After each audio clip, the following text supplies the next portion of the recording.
तो hello guys, कैसे हो? तो गाइस, आपको पता होगा 2 ढाई महीने पहले हमने एक मकान देखा था जो हमें पसंद आ गया था। और काफ़ी घूमने के बाद वो मकान हमें पसंद आया था, बहुत अच्छा था मकान। और डीलर से हमारी बात हो गई तो डीलर ने हमें पेपर वगैरह दे दिए थे उसके। तो कह रहा था आप लोन का जो प्रोसेस है वो शुरू कर दीजिए और आप टोकन मनी दे दीजिए। टोकन मनी आप दे दीजिए हमें, तो हम आपका मकान ना होल्ड हो जाएगा। तो हमने उसको टोकन मनी दे दी थी। ठीक है, बाकी हम लोन वगैरह के लिए प्रोसेस के लिए सारा चले गए थे। तकरीबन हमने टाइम ले लिया था 3 एक महीने का, क्योंकि मेरे पास एक और मकान था। मैंने कहा चलो उसको सेल कर दूंगा, कुछ पैसे आएंगे, कुछ लोन वगैरह मिलके, और ये मकान हमें मिल जाएगा आराम से। ठीक है। तो और उसने क्या किया, डीलर ने क्या किया है कि वो मकान किसी और को दे दिया। वो टोकन मनी जो हमने दी थी उसको, तकरीबन 1 लाख रुपए टोकन मनी दी थी, उसने हमें टोकन मनी 2 लाख रुपए वापस दे दिया है। पैसे तो उसने दे दिया है, और उसने वो मकान 7 लाख ऊपर करके बेच दिया है।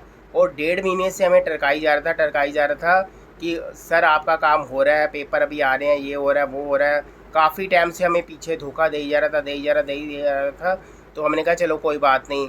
तो अब जाकर पता लगा, आज क्लियर बात की है उसने। तो आज तो क्लियर। यार ऐसे धोखा वाली बात हो जाती है, ऐसे थोड़ी करना चाहिए डीलर को। कम से कम उनके भरोसे में हम रहते हैं तो इसी चीज़ का दिक्कत हो जाती है फिर। तो आज उसने क्लियर करके बताया, सर ये वाला मकान, वो जिसका जो प्रॉपर्टी मतलब जो वो बना रहा था ना बिल्डर, वो उसने किसी और को पहले ही दे दिया था। तो मैंने कहा आपने भैया हमें धोखे में क्यों रखा है? हमने इतने मकान देखे हैं, ये मकान हमें पसंद आया था, हमने आपको टोकन मनी दी आपके कहने पे, लोन हम के पेपर हमने आपके, लेकिन लोन की तैयारी हमने शुरू करा दी थी। ऑलमोस्ट लोन भी हमारा पास हो गया था, पेपर वगैरह चाहिए होते हैं लोन में, आपको पता टाइम तो लगता है थोड़ा बहुत। हाँ बिल्कुल कभी लगता कोई है। पेपर चाहिए होता, कभी कोई पेपर चाहिए हो रहा था। तो एक पेपर की थोड़ी सी रिक्वायरमेंट थी, तो मैं आज मांगने गया था उससे, मैंने कहा आप दे दो मुझे ये वाला। तो उसने कहा सर ऐसे ऐसे है कि ये मकान ना ये सही नहीं है। पहले तो बोलने लग गया ये मकान सही नहीं है, आप रहने दो, इससे भी अच्छा मकान दिखा दूंगा और बढ़िया मकान दिखा दूंगा, सही टरकाने लोकेशन। लग गए मतलब काफी टरकाने टाइम। लग गया, 1 महीने से तो टरका रहा था कि आपका हो जाएगा, कोई बात नहीं, मैं वो करवा दूंगा, ये करवा दूंगा। एक पेपर देने के पीछे उसने बहुत ज़्यादा परेशान कर दिया था। एक जो पेपर उसने देने के लिए परेशान कर दिया था, मैंने कहा चलो कोई बात नहीं, अब दे देगा, आज दे देगा, कल दे देगा। हम भी थोड़ा सा घर पे बिजी हो गए थे। तो मैं आज फाइनल सुबह गया था, तो उसने फिर ऐसा कि इतना बड़ा मतलब धोखा किया हमारे साथ, उसने बहुत बड़ा धोखा किया है।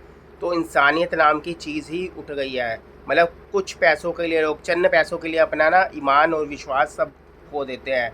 मैंने रोहिणी में शॉप बेची थी गाइस, आप यकीन करोगे 2016 में 2016 में मैंने, जैसे नोटबंदी हुई थी उसके बाद मैंने अपनी शॉप बेची थी रोहिणी के अंदर। मैंने ब्लाइंड फेथ पे जो अपनी शॉप थी ना वो मैंने बेच दी थी।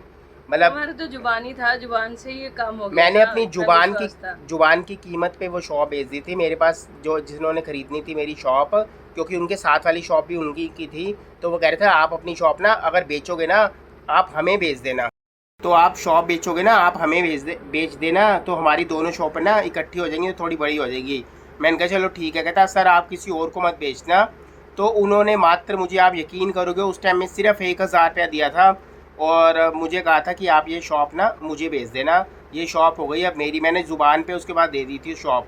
और मतलब 3 4 दिन में उन्होंने पेमेंट वगैरह करके सारा 1 महीने में मेरे को क्लियर करके दे दिया क्यों, था। हम जब पीछे मिलने के लिए गए थे आंटी वगैरह से, कितना हाँ। प्यार से उनसे मिल के आए, बात बुत अभी किया मैं बैठ पीछे के। गया था उनसे हम मिलने लोग के गए थे, लिए। इतना जो सही डीलर इन्होंने। है, डीलर क्या भैया ये साथ वाले, वो बहुत अच्छे हैं। उन्होंने मतलब ब्लाइंड फेथ के अंदर मैंने भेज दी, और उन्होंने जितने पैसे जो थे रिक्वायरमेंट थी सारी पूरी कर दी। और यहाँ के डीलर मतलब इतना मतलब गलत करते हैं ना, आप यकीन नहीं मानोगे, चंद पैसों के लिए वो अपना ईमान बेच देते हैं। इतना पसंद आया था, अब हमने दोबारा से सर्च करना पड़ेगा।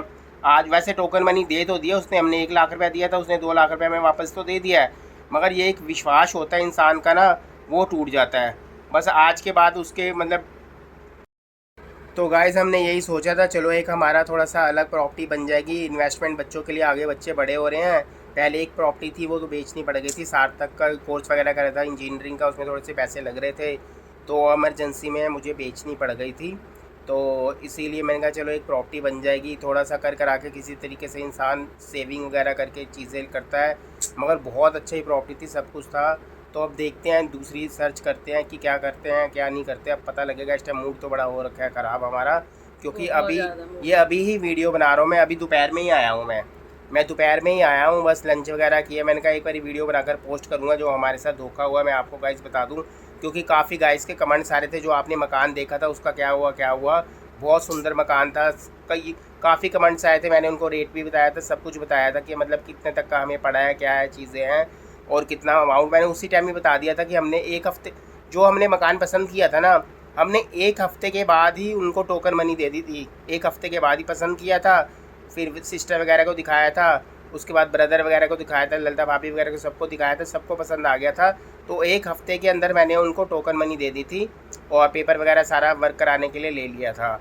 मगर अब 1 महीने टरकाने के बाद उस डीलर ने आज हमें फाइनल बता दिया कि ऐसे ऐसे है, ये मकान सेल हो चुका है। वो कहता कि मेरे हाथ में कुछ था ही नहीं, मैं तो बीचों बीच में था, मुझे पता नहीं लगा उन्होंने कब सेल कर दिया, ये है वो है सारी अरे चीज़ें। यार, हमसे अच्छा कोई पार्टी मिल जाएगा, फालतू पैसा मिलेगा तो लोग दे ही देंगे ना, अब रखेंगे वो कुछ थोड़ी। पैसों के लिए तो लोग ऐसे हाँ, करेंगे तो फिर करेंगे। जिसको प्रॉपर्टी फायदा होता है वो दे ही देते हैं, आगे कहाँ रखते हैं। 7 लाख तकरीबन उसने फालतू बेचा। मतलब अगर 1 लाख हमें दे दोगे तब भी उसको 6 लाख रुपये बचेगा। अगर डीलर को अपनी कमीशन बिल्कुल मिल सही गई होगी, बात है, आराम से। कमीशन उसको हमने भी देनी थी, उन्होंने भी देनी थी। हाँ, वो कह अपने ऊपर ब्लेम नहीं ले रहा, कह रहा जी जिनका बिल्डर का था उन्होंने किसी और को सेल कर दिया, उनके रिश्तेदार थे, ये थे तो वो अपने थे। ऊपर क्यों ब्लेम लेगा, कोई लेता है अपने ऊपर? वो तो तो पता है गाइस कि आपसे भी अगर वो खराब कर देगा तो फिर कल को दिखाने लायक भी नहीं रहेगा अब कुछ। जाना अब गाइस बस यही इन्फॉर्मेशन हमने आपको देनी थी। बस ये है कि मतलब विश्वास नाम की चीज़ ही दुनिया से उठ चुकी है, कुछ चंद पैसों के लिए लोग ऐसे करते हैं। तो यही इन्फॉर्मेशन हमने आपको पहुंचानी थी। तो बाय बाय गाइस।